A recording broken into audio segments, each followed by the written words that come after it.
remember through the first 4 months and how you pitched these last two. How much is that? How good do you feel going into the offseason? You know, I think I kind of responded pretty well. I mean, even as a whole, though, I think you look at the year, I think I threw the ball pretty well a lot of times.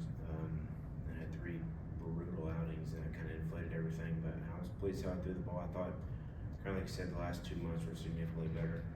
So something to build on. I always think it's good. You know, like last year, being up and down, it's tough. But like learning how to really fail in the big leagues and figure it out. It's tough, but I think I did a pretty good job with it this year. I know I learned a lot as far as that goes. So I was glad to be able to stay healthy and take the ball every 5th day and figure some things out. So I'm looking forward to it next year. But just this rotation as a whole, you look to get into July, you're trying to piece things together, and what you and Hurston did, and Joey, how good does that make you feel? Just not only what you did, but as a group, where this group could be going next year.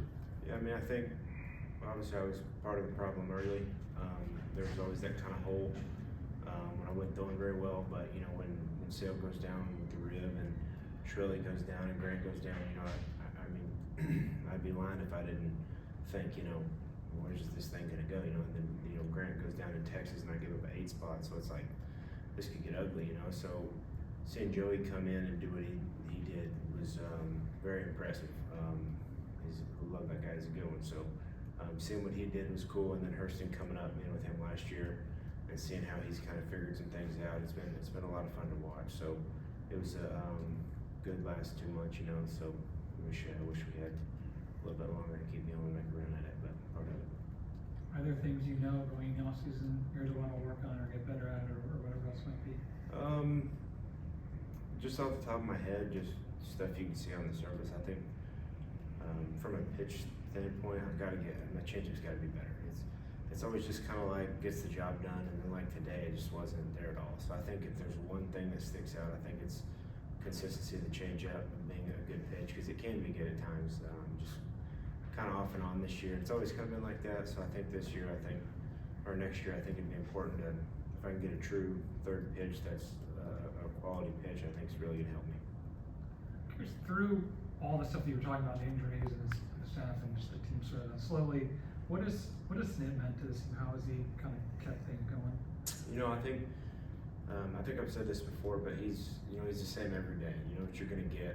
He's never gonna, come in screaming or anything, and unless he has to. But he's just consistent as can be. He's not, walking around talking to people and people don't know what to think. He's as consistent as can be. He shows up every day. He lets us go play, and at times, you look at short spurts of the season, you're like, you don't really kind of know how things are going, but 162 is a long season. So to have him there consistently, letting us do our thing, handling things when he needs to, it's pretty good. And what does that mean to have that consistency? Is that from your manager? I think it's everything. Because I think if he were to be, pressing and stuff, then I know definitely I would be like, oh no, So to have him level-headed and just go about his business and let us go about our business over a complete 162, I enjoy it. You mentioned before, just like, it could be tough going back and forth, just having that consistency of being in the majors. How does that continuity help? I think there's no way to be in AAA and then come up to the big leagues and go back to AAA and come up to the big leagues and have consistency. Granted, if you don't pitch good, it's going to happen. It's part of it. It's not like you can just say, "Oh, leave me up here, I'll be good." Well, you got to perform to earn it. So, this year, even though there were times where I don't know that I earned it, but I was able to stay healthy and eat the innings. So, I think that's the biggest deal, is just knowing you're going to be here, knowing, this was bad, I can work on it next week, or work on it in the week leading up to the next start. It's not like I'm going to go down to AAA and then, work on it and the game's completely different, and then you come back up here and you worked on it. Well, that's not going to work here. And the trial and error is a lot easier when you're here doing it. rather than having to go down and come back up and try. All right. Thanks, Bryce. Thank you. Thank you.